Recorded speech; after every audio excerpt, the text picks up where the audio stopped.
All these years, I have made a fortune, really, being myself. Just be yourself. You're a unique snowflake. Yes, amazing, but how?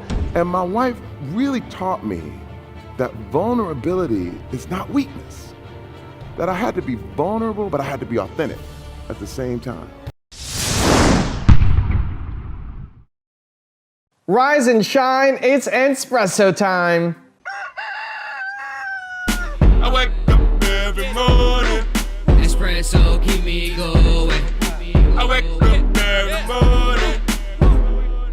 Grab your coffee and sip on today's message from Oprah Winfrey. Also, if you want to learn how to have more confidence, check out my 254 series. It's free. The link is in the description below. The real work is to figure out where your power base is. They think that success is supposed to happen like that. Beauty of my life, Edward, is that from, I'd say, 32, 33 on, I figured out how to be myself completely on television. And all these years, I have made a fortune, really, being myself. So I'm never not me. I'm never not the person that you see. You know, there are days when I am more open and warm than others. And one of the things that actually caused me in 1991 to get my own plane, I was in the airport and I was just minding my own business. And a woman came up and she said, "You're not acting like you do on TV." Oh. And I said, "What's that?" She says, "Well, on TV, you're hugging everybody and you're just sitting here and you're not hugging away." I'm just sitting here, ma'am, I'm just waiting on the plane. So if I'm in an airport, I'm not necessarily walking around hugging people, okay? But I am just always just myself. Just be yourself is one of the most common pieces of advice that you hear from successful people. Just be yourself. Everyone else is taken.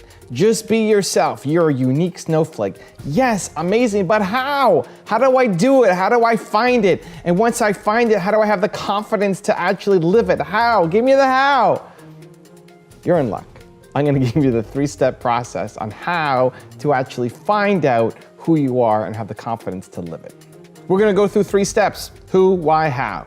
Your who, your why, your how. You figure that out, you're set up for life. It's one of the most powerful exercises you will ever do in your life. Let's dig in.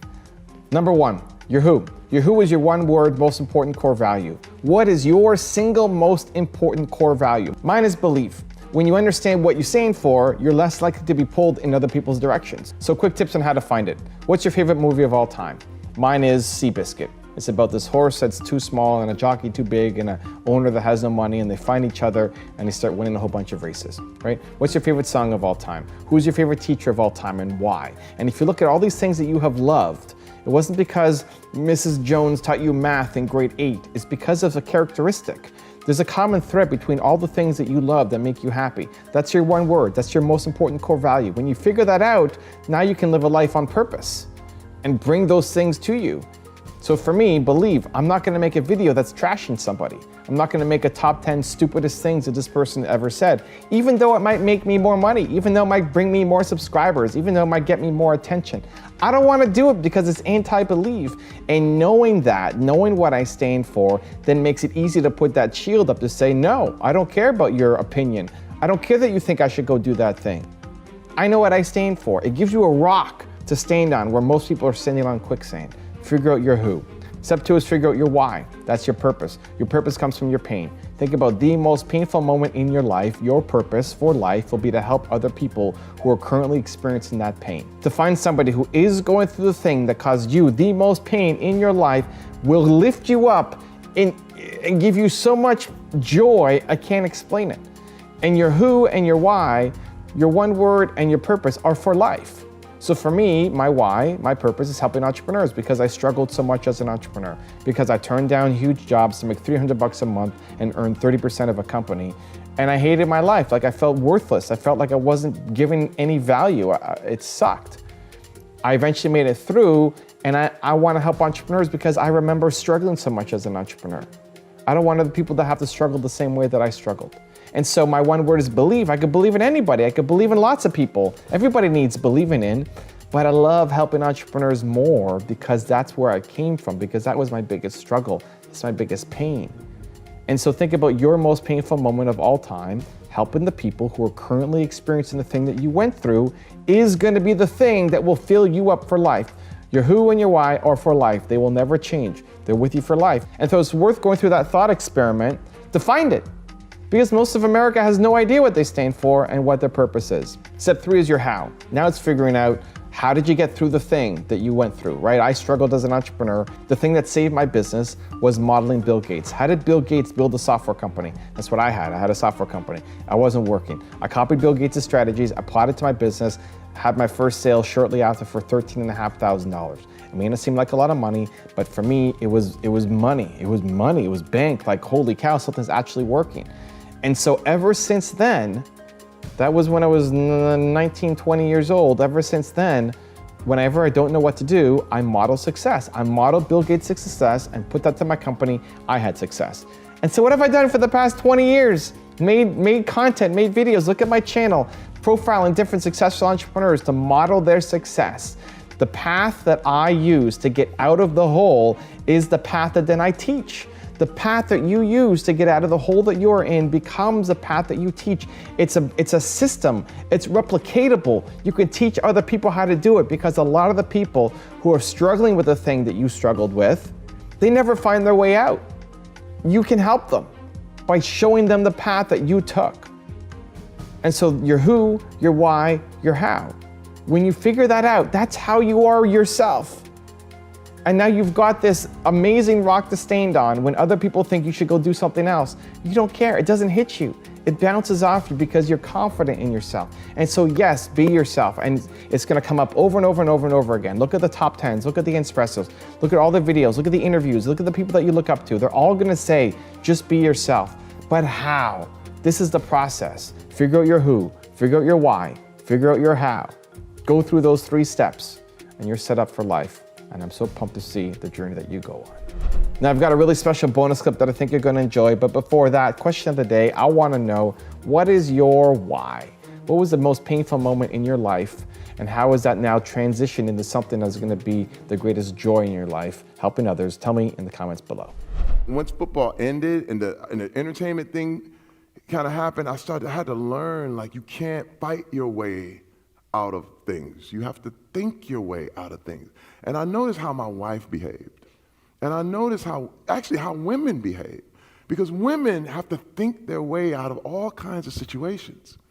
Whereas guys we can muscle our way through and do all this stuff and whatever. But I realized that was not getting me anywhere.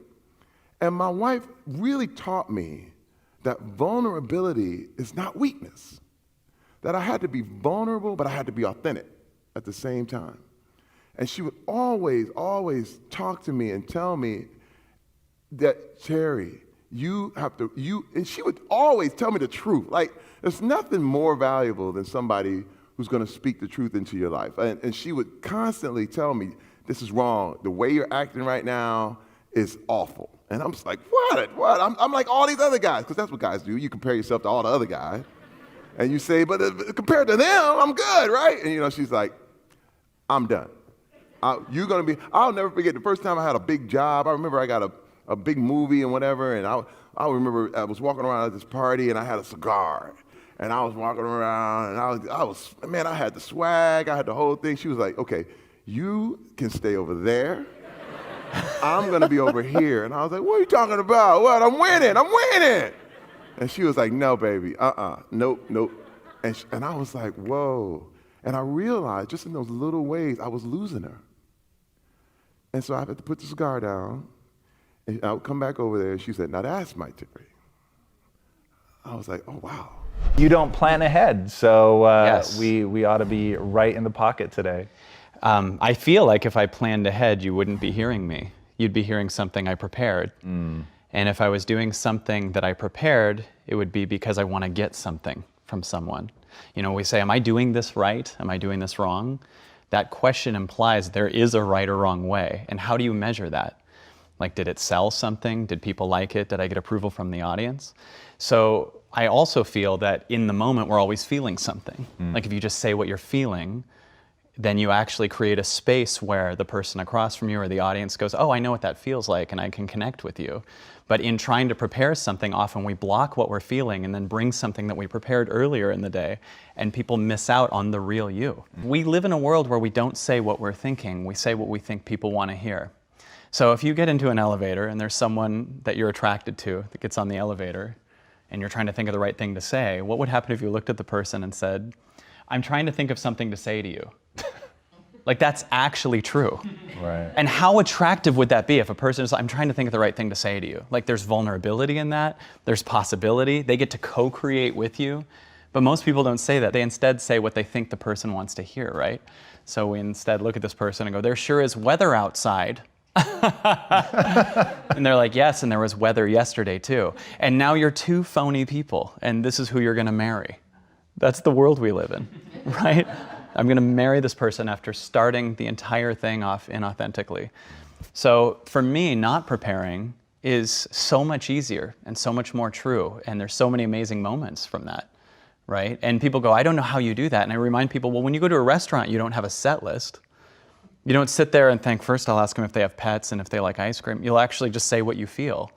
And in that space, you have a 2-hour off-the-cuff conversation. So that's all we're doing. If you want another awesome video in our Black Excellence series, check out the video right there next to me. I think you'll enjoy it. Continue to believe, and I'll see you there.